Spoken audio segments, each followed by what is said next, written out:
Alright, isang mainit na pagpupugay mga idol mula Luzon, Visayas at Mindanao. Ang inyong nakikita ay mula sa balita ng GMA7, may kinalaman mga idol sa muling pagbuhay ng usapin ng ICC. So dito, kayo na bahalang humusga kung ito'y political agenda ng taong nag-file ng kaso o isang malinaw upang gipitin ang pamilyang Duterte. Pakinggan natin mga idol ang balita mula sa GMA7. May kinalaman sa usapin ng pagpasok ng International Criminal Court ICC upang imbestigahan ang previous administration. May kinalaman sa programa ni former President Rodrigo Roa Duterte, ang War on Drugs, na kung saan kasalukuyang naging hippie ng pambansang pulisya ay ang kasalukuyang senador ngayon na si Senator Ronald De La Rosa, mga idol.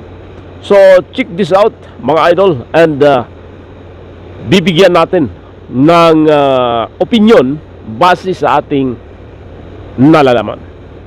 So pakinggan muna natin mga idol ang balitang ito. Hindi pipigilan ng Pilipinas sa mga prosecutor ng ICC sa pagkausap nito sa ilang tao kaugnay ng Duterte drug war, ayon sa Solicitor General. Pero hindi rin naman natutulong sa proseso ng gobyerno. Sa paghahanda ng International Criminal Court o ICC ng kaso laban kay dating Pangulong Rodrigo Duterte at iba pang opisyal na nasa likod ng maduong giyera kontra droga ng kanyang administrasyon, bumigay ng tulong ang ICC Office of the Prosecutor sa gobyerno ng Pilipinas para ma-interview ang 5 taong tinukoy nito sa isang komunikasyon. At ayon kay Solicitor General Menardo Guevara, hindi ito pipigilan ng gobyerno ng Pilipinas dahil bahagi ito ng proseso sa pag-apply nila ng warrant of arrest. At yun ay kailangan gawin ng prosecutor kasi bago siya mag-apply ng warrant of arrest sa pre-trial chamber ng ICC, kailangan maipakita niya na lahat ng facts ay kanyang inimbestigahan. Whether incriminating or exonerating, dapat mapakita niya na ginawa niyang lahat para mabigyan ng pagkakataon ng lahat ng persons concerned na may paliwanag ang kanilang position. No? Pero dagdag ni Guevara, hindi man pipigilan ng gobyerno ang hakbang ng ICC, hindi rin ito tutulong sa proseso. Nag-withdraw na kasi ang Pilipinas noong 2019 sa Rome Statute na sumasaklaw sa ICC. Wala na tayong relasyon na kahit ano sa ICC. Kaya kung humihingi sila ng kooperasyon sa atin, ay wala tayong legal duty na makipag-cooperate sa kanila. Bagamat kung gusto nilang ipagpatuloy ang kanilang investigasyon, ay hindi naman natin mapipigil yon. Hindi sinabi ni Guevara kung sino ang 5 tao na nais makausap ng ICC prosecutor. Pero sinabi ni dating Senador Antonio Trillanes IV sa kanyang social media post na ito ay sina dating PNP Chief at ngayon Senador Bato de la Rosa, dating PNP Chief Oscar Albayalde, dating mga general ng PNP na sina Romeo Caramat Jr., Edelberto Leonardo at Eleazar Mata. Sa dokumentong inilabas ni Trillanes, sinabing mga suspect ang mga ito sa kaso kaugnay sa giyera kontra droga. Sabi ni Albayalde, handa siyang humarap sa investigasyon. Isang malaking sampal po yan sa ating sovereignty at mga sampal din yan sa ating mga justices. No? Dahil meron po tayong batas dito at justice, perfectly functioning judicial justice system dito sa ating bansa. Habang si Karamat, dinipensahan ng Oplan Tokhang ang anti-drug campaign ng Administrasyong Duterte. At the province of Bulacan, where I was the provincial director, then I could say that the Oplan Tokhang was very successful because there were so many surrenderies during that time. Nauna nang sinabi ni Senador De La Rosa na parang sirang plakang paulit-ulit ang aligasyon sa kanya. Hiningan pa namin ng payag sina Mata at Leonardo.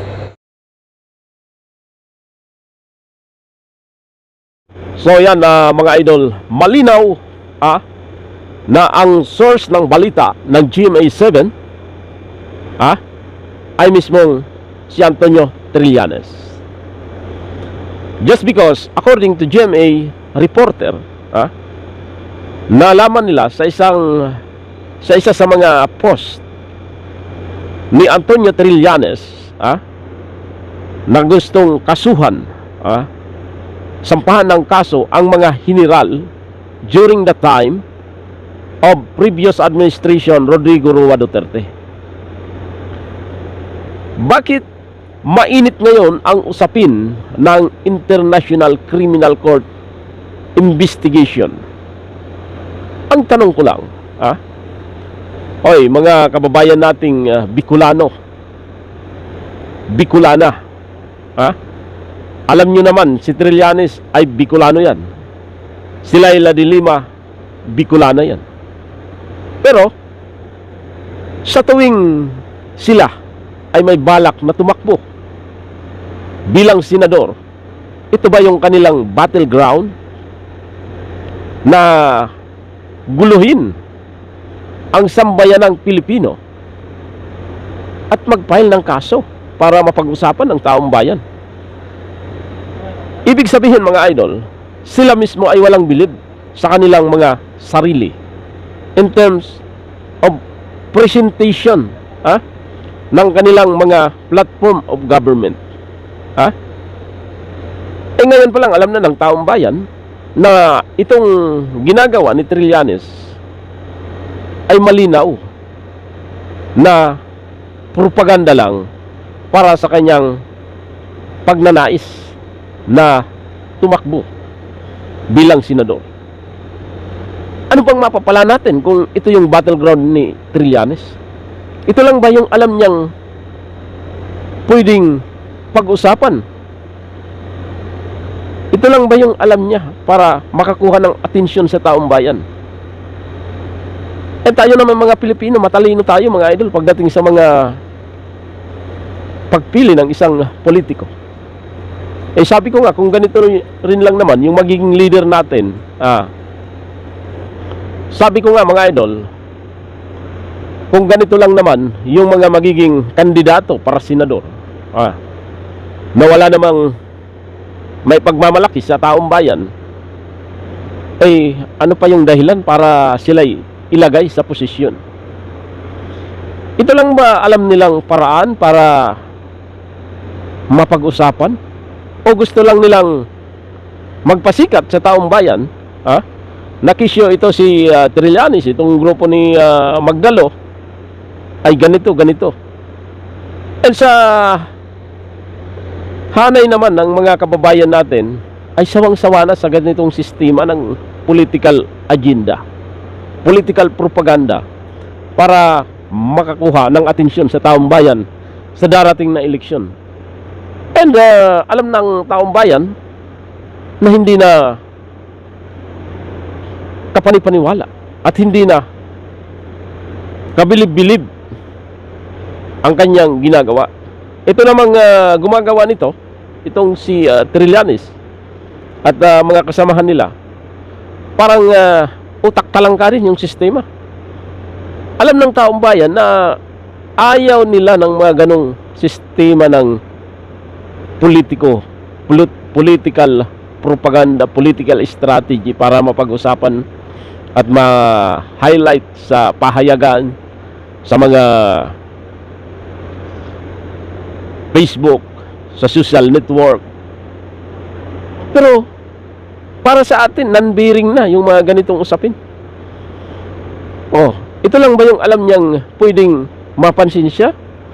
Kailangan i-present niya sa taong bayan kung siya ba ay katanggap-tanggap pa bilang isang aspirante para senador. Pag mga ganito yung magiging kandidato natin, huwag na tayong mag-aksaya mga idol.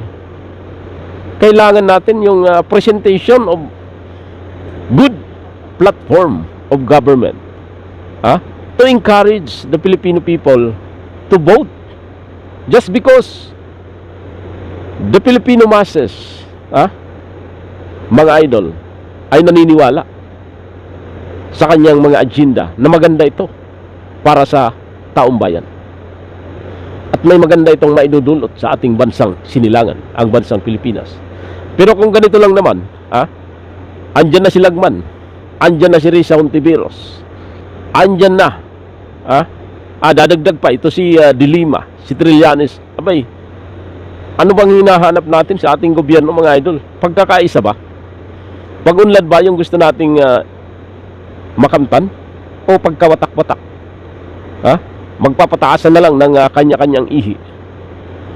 Ako, para sa akin, mga idol, bilib na bilib ako sa sistema ng politika, political system at serbisyo ng Duterte, sapagkat napatunayan na natin, mga idol, na sila ay tapat na nilbihan sa taong bayan nang walang bahid ng pag-aalinlangan, dahil alam natin na sila ay nagtrabaho para sa sambayan ng Pilipino at hindi para sa kanilang personal na ambisyon. Dahil kung alam natin na personal na ambisyon ang nais ng Duterte, ay sanay yung ginagawa ng kasalukuyang administrasyon ay ginawa niya. Doon pa lang napatunayan natin na ang former president talagang nagserbisyo, na may pag-ibig para sa bayan, pag-ibig para sa ating mga kababayan, at pag-ibig sa lupang tinubuan, upang sa ganon ay mapaganda ang ating kinabukasan, mapasigla ang ekonomiya ng ating bansang tinubuan. But now, again and again and again and again, talagang 100% nabudol tayo ng Marcos. Alam ng taong bayan na during the time magkalaban ang Dilaw at ang Marcos. Ngayong presidente si Marcos, nabunyag ang katotohanan na matagal na palang magkaalyado ang Marcos, Aquino, Aranita. Just because, mga idol, nagkaroon ng courtesy call ang anak ni Chris Aquino sa Palasyo Malacanang, kung saan ang presidente natin ay Marcos at ang asawa ay Aranita. So anong ibig sabihin nun? Wala nang kontra partido. Ibig sabihin, Marcos and Aquino alliance ay naganap na noon pa. Kaya't wag na tayong magpabula, mga idol. Sabi nga ng ating presidente noon, former President Rodrigo Roa Duterte, kung ganito yung mga magiging leader natin, na mula sa mga taong hindi naman dumaan sa paghirapan, hindi naman dumaan sa kahirapan, hindi naman dumaan sa kapighatian, bagkus mga leader na lumaki, na may marangyang pamumuhay, wala tayong aasahan sa kanila. Wala tayong aasahan sa kanila, mga idol, sapagkat hindi nila alam ang damdamin ng isang Pilipino at hindi nila alam ang isang tunay at dugong Pilipino na nabubuhay sa araw-araw sa dugo at pawis, sa pagpupunyagi at pakikibaka, para lang mabuhay sa lupang tinubuan. Mga idol, tayo'y Pilipino. Huwag tayong pumayag na muling yurakan ang ating hudikatura sa ngalan ng ICC.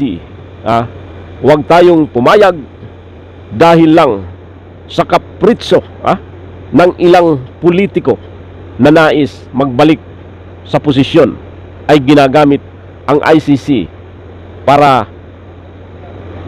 magkaroon ng tinatawag na media sympathy. Ang taong bayan para sa kanya.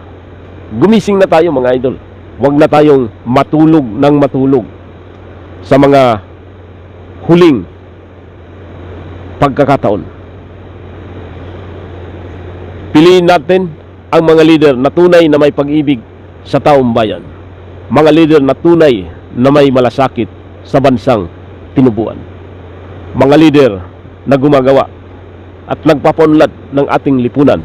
Hindi ang mga leader na nagnanakaw sa pira ng bayan at mga politiko na nagnanais bumalik sa posisyon para muling makapagnakaw, para muling makapagbenta ng mga property ng bansang Pilipinas. Huwag na natin silang hayaang muling tumapak at magkaroon ng karapatan sa property ng bansang Pilipinas, sapagkat wala na mga idol na natitira sa ating mga government-owned corporation, sa mga property ng ating bansa. Bagkus wala silang ibang inisip kundi ibenta ang mga property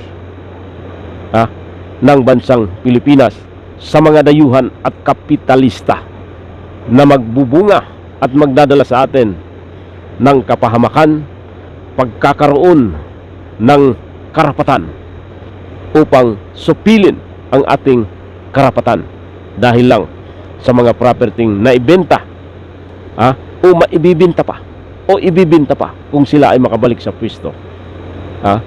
Huwag tayong pumayag, mga idol, na maging dayuhan sa sarili nating lipunan dahil lang sa mga politiko na walang ibang inisip kundi ang magpayaman at magnakaw sa pira ng bayan, sa pira ng ating bansang minamahal.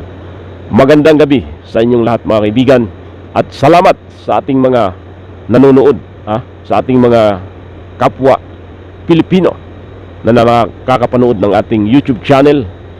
Pasubscribe naman po, mga idol, at lagi nyong panoorin ang ating mga video na i-upload sa ating EPC The Vloggers. Isang mapagpalang gabi sa inyong lahat. Maraming salamat.